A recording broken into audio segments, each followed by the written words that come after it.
Hello and welcome to Sports Fan Entertainment. 32 teams, 32 days, and today we are talking about the Cincinnati Bengals, and I really wanted to go all in on the Bengals, but I couldn't quite do so for a couple reasons. We're going to talk about this team, look at their strengths, their weaknesses, give you a fantasy outlook, give you some bold prediction, then give you my final win-loss prediction. Remember to head over to sportsfanentertainment.com for the article previewing the Bengals. Link will be down in the description box below. So we're talking Cincinnati Bengals. We're talking Bengals strengths. Let's start with their linebackers. I really like their linebackers. We start with Vontaze Burfict. Now, yes, he can be a bit of a clown, but this guy is a dominant linebacker in the NFL, playing weak side linebacker for the Bengals 4-3 defense. This guy's a beast. Again, he can be a bit of a clown, but he's a beast. How about the Bengals signing Kevin Minter,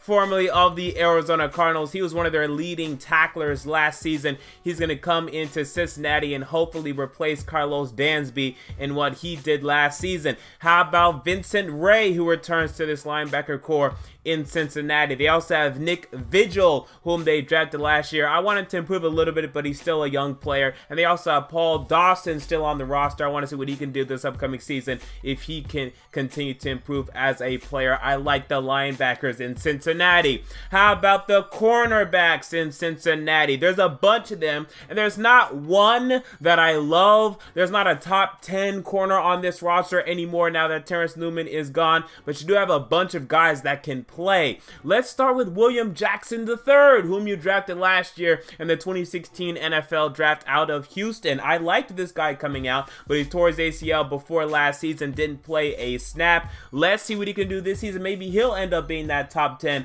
NFL corner. But the other guys, how about Adam Pac-Man Jones? Maybe he doesn't want to be called Pac-Man. I'll call him Pac-Man. Okay, he's going to be suspended for the first game, but after that, he'll be back and he's good. Joshua Shaw. This guy's actually performing well. He improved last season. I like Joshua Shaw. How about Darqueze Dennard? You know, this guy's a little disappointing, but I still see a lot of upside in Dennard right now. And then Dre Kirkpatrick, who has really developed nicely as well. What I really like about this Bengals team is there's a lot of ascending players. There's youth and ascending players almost everywhere. There are some declining players, but there's also a lot of ascending players. We move on to their wide receiver core, and we start with AJ Green. You gotta love AJ Green. Now, he did get injured last season, but he was on pace for a 1,400 or 1,500 yard season last year. It was gonna be a career year for AJ Green, yardage wise, but he got injured unfortunately. But now we know that, hey, this guy is still very much good. I can't wait to see what he can do this season. I mean, he really needs to solidify himself as a top 5 wide receiver in the NFL. There's no reason why we should not be talking about this guy with the likes of Julio Jones, with the likes of Odell Beckham, with the likes of Antonio Brown. He has that kind of talent. He needs to ascend to that range of elite wide receivers. He's top 10 for sure. Is he top 5? Bengals fans would argue so. To me, he's just on the border. Solidify yourself this season. How about John Ross, who the Bengals drafted in the first round of the 2017 NFL draft? I am a huge John Ross fan. This guy tore up the combine, 4.22 40-yard dash. Wow! And this guy is bringing the speed. He's bringing the go routes. He's bringing everything to his arsenal. This guy's fantastic. Now, hopefully, Andy Dalton can use him well because John Ross is ready to go. How about Brandon Lafell, who played decent last year in AJ Green's absence? He had about 800 receiving yards in AJ Green's absence. So you like Brandon Lafell there returning. Again, he doesn't have to be your second best wide receiver now, as a number 3 is a very good option. You guys also drafted Josh Malone out of Tennessee. I don't love this guy. I don't love Tennessee wide receivers because none of them ever come out pro ready. They're all so raw and unrefined and they end up busting, but maybe this guy can be something for you. I like the wide receivers. We look at the weaknesses though, and we have to start with the offensive line. It's bad. Okay, people, it is bad. Andy Dalton was sacked 41 times last season, and that was with Andrew Whitworth, and that was with Kevin Zeitler. And now there's no Andrew Whitworth, and now there's no Kevin Zeitler. We have problems in Cincinnati, as Cedric Ogbuehi is going to start at left tackle, presumably, and Eric Fisher will start at right tackle, presumably, and Andre Smith at right guard. I do not love any of those players that I just mentioned. Now, Ogbuehi and Fisher, they're young. They can improve. Smith is done. You know, you had him before as a right tackle, and then he went off to, I think, Minnesota. Now he's back as a right guard, but then apparently the second day of training camp, he was playing right tackle for the second team. I don't know where he's playing, and neither does he. I don't love the offensive line in Cincinnati. I think they're going to miss Zeitler and Whitworth. Their two best offensive linemen are gone. That's going to hurt. And even with those offensive linemen, last year, the offensive line wasn't good. Jeremy Hill couldn't even break 4 yards of carry, and Andy Dalton was sacked 41 times. The offensive line was bad last season. How can we expect anything better this upcoming season? Huge concern for the Cincinnati Bengals. And other than that, there's not many things that I hate with this football team, but I decided to put safeties on this list. Like, you have George Iloka and Sean Williams. Now, Iloka I like, Sean Williams not so much, but Iloka just suffered an injury in training camp. He's going to be out for 3 to 4 weeks. He should be back for week 1. But then I asked myself, okay, who's the backups? And I'm like, I don't know these guys. Okay, so I don't know who's backing up the Bengals safeties right now. I don't trust either of these guys. I don't even know their names. I just looked at their names. I haven't heard of them. I never seen them drafted, and I followed the draft. I never saw them drafted. Who are these guys? So I don't trust this Bengals safety depth chart. Although Williams and Iloka are okay, now Iloka's injured. He should be back for week 1, and I don't trust the guys behind them though, so that's troubles for me. We look at the positions that are neither strengths nor weaknesses. Let's start with the quarterback position. I want to put strength. You know, I'm becoming more and more of an Andy Dalton fan and proponent. So now, I don't think he's great. I don't think he's a top 10 quarterback in the NFL. But I do think he's at least top 20. And I'd argue at least top 15 because the guy's consistent. He's at least consistently healthy. And at least you know you're going to get good play out of Andy Dalton most years. Now, some years he's just bad, okay? I mean, there was a couple years ago he was just absolutely bad. I want to say the 2013 NFL season, if I have that correctly. And also, you're not going to get great performances in the playoffs. But I think he's going to be one of those guys that are just around in the NFL for 12 to 15 years. And then by year 10 or 11 or 12, he's great, right? So, I mean, it's nice to have a starting quarterback in this league, and the Bengals have one in Andy Dalton. Some years he'll be great, like last year. In the 2015 NFL season, he was great. 2016, he was pretty good, but there were injuries everywhere. AJ Green, Tyler Eifert, and he really wasn't great, but I didn't blame him too much for that. And the offensive line stunk. So to me, I still like Andy Dalton here. Now, running backs, okay. You drafted Joe Mixon, whom I like, but behind him you have Jeremy Hill and Giovanni Bernard. Now, Bernard had an ACL injury last season, didn't play for most of the season. He's a receiving back at this point. Jeremy Hill, just not very good, and you know that. That's why you drafted Joe Mixon. And I like Joe Mixon, but I want to see what he can do first before I say, yes, the running back position is a strength for this football team. To me, it's not as safe as the wide receivers or the cornerbacks quite yet. We look at the other positions. Tight end, I wanted to say strength for tight end, but Eifert having problems staying healthy, and I don't love CJ Uzomah behind him. So it could definitely be a strength for this football team, but I just couldn't put it there. Look at the other positions. How about the defensive line? To me, this one is right in the middle. I like Carlos Dunlap. I love Geno Atkins. I don't love anybody else, but there's a lot of youth here. Okay, Andrew Billings out of Baylor. Apparently, he's going to start for this team at the nose tackle position, basically at the one technique or zero technique for this football team, which is a little weird because this guy didn't play last year, and he was drafted in the 4th round. And yes, he should have been drafted in the 1st or the 2nd, but he had injuries, so we don't know what we're getting from this guy. He should still be a dominant run stuffer, but I want to see it first because he hasn't played in over a year. We look at the other guys. Pat Sims, I don't love this guy. They drafted Ryan Glasgow out of Michigan. You know, this guy was a little disappointing to me. He's a little undersized. I don't think this guy's ever going to be anything. You look at the defensive ends. Michael Johnson, he's done. Okay, Michael Johnson, he's not making an impact anymore. He's old news. So you drafted Jordan Willis and Carl Lawson. Okay, I like these picks, but they're rookies. Drafted in the 2nd and 3rd round. What exactly are they going to do?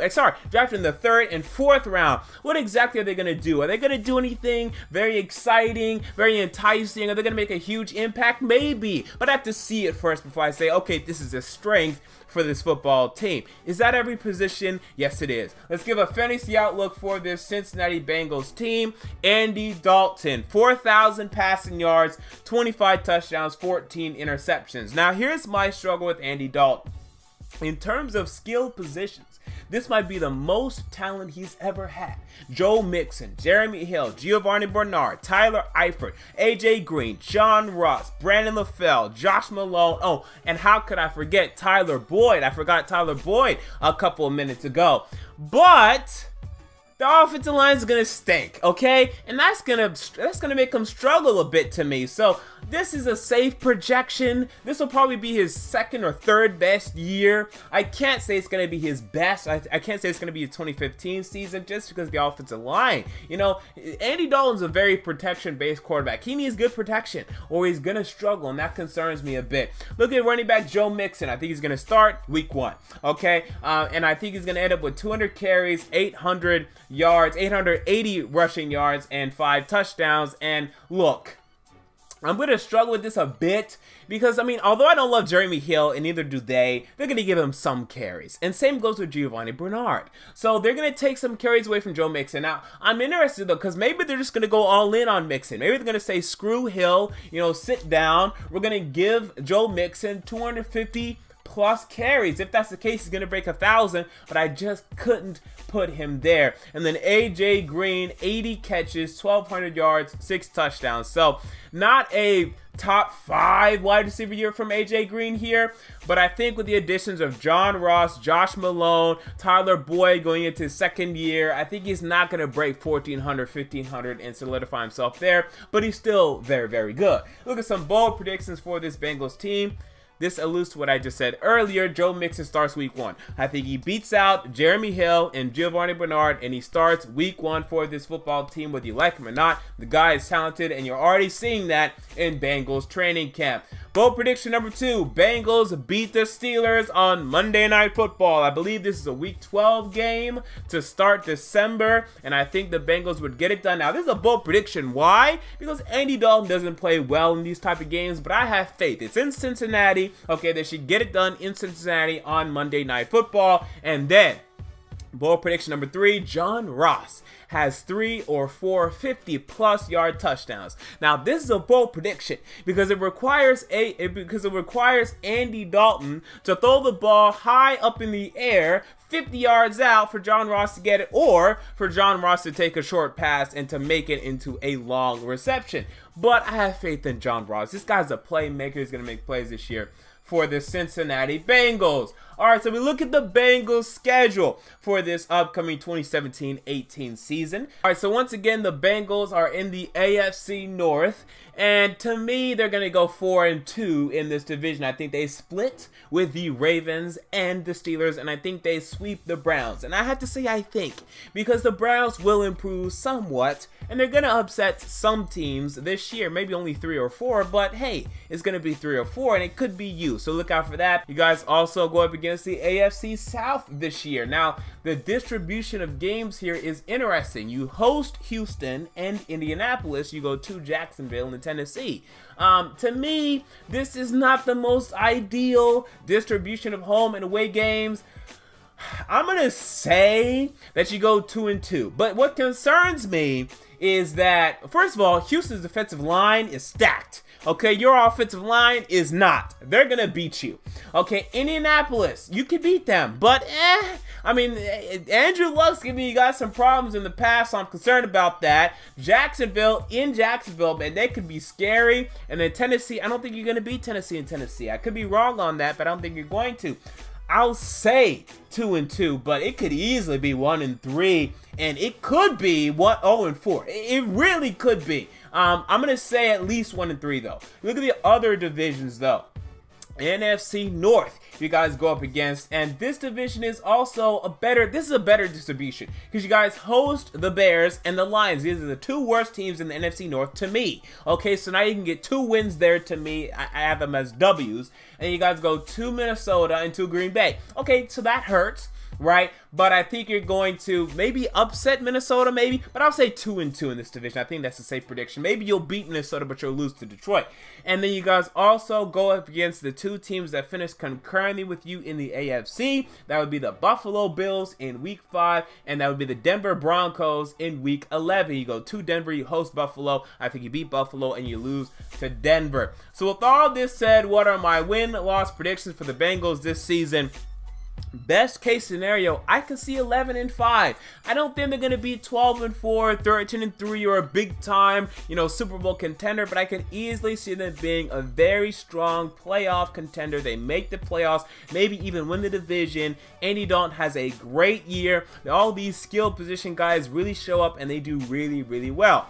Worst case scenario, 7-9. It could be 7-9, only a half a game improvement from last season, because although I do love your rookie class, I do not love the offensive line, and those losses of Andrew Whitworth and Kevin Zeitler are going to hurt, period. It's just going to hurt. Okay, so when you look at that, look at the best case and the worst case scenario. Normally, I'd go right in the middle and I'd say 9-7, but my current problem is I like for my predictions to be mathematically sound. So I only give out 256 wins and 256 losses to every team in the NFL. And when I was doing this, I had to take away some wins. I initially had the Bengals at 9-7, but I had to take some wins away, and now the Bengals to me are now at 8-8 because I have such a log jam competing for the wild card in the AFC. I have the Titans, the Colts, the Texans all being close to playoff teams, the Titans being a definitive playoff team. I have the damn Chiefs, Chargers, Raiders, and Broncos all being in that wild card range. I think they're all going to be anywhere from 8-8 to 10-6. I think it's going to be ridiculous over there. I think the Ravens are right next to you. I think the Steelers are going to win the AFC North, but even they could end up being in that range. I just see such a log jam in the AFC for the wild card. I couldn't give the Bengals 9 wins. Mathematically, I just couldn't do it. But you guys could easily go 9-7. Again, you can easily go 11-5, but my prediction is 8-8. It's a safe prediction to give because when I was comparing you guys to the Chiefs or the Chargers or the Raiders or the Broncos or the Colts or the Texans, you were just a little worse than all of them. I just couldn't put you above any of those teams I just mentioned. So maybe you will be above some of them. Again, it just depends on the offensive line. Obuehi and Fisher can really take steps forward as players. You'll really like that. You'll really improve. It'll be great. But right now, I just can't see it. So there you go. Those are my thoughts on the Cincinnati Bengals 2017-18 season. What are your thoughts? Comment down below. I want to know. If you enjoyed the video, make sure to like, comment, and most importantly, to subscribe as I will be talking about the Cincinnati Bengals all season long. You want to stick around for all that. Remember to head over to sportsfanentertainment.com for the article previewing the Bengals season. Remember to check out SFE on all of our social media links down in the description box below if you're watching on YouTube. And until next time, this has been MJ of Sports Fan Entertainment. And I'm out. See you all later.